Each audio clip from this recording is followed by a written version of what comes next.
Alright guys, another tip for these Minn Kota Ulterras is once you've done all the contact rings and stuff like that, it's worth spraying some inox inside where these contact switches are. They get quite bound up with salt, not just fine the Lanox.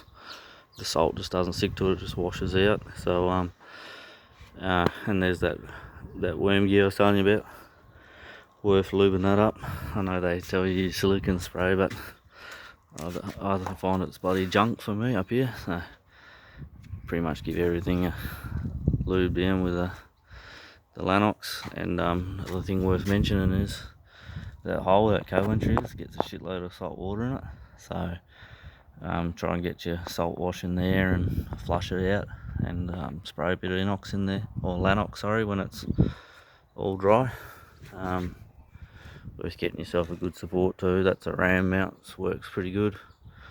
And other than that, just sort of spraying a bit of lube on all your pivoting parts and what you normally do. And then after that's sort of dried off, we'll find I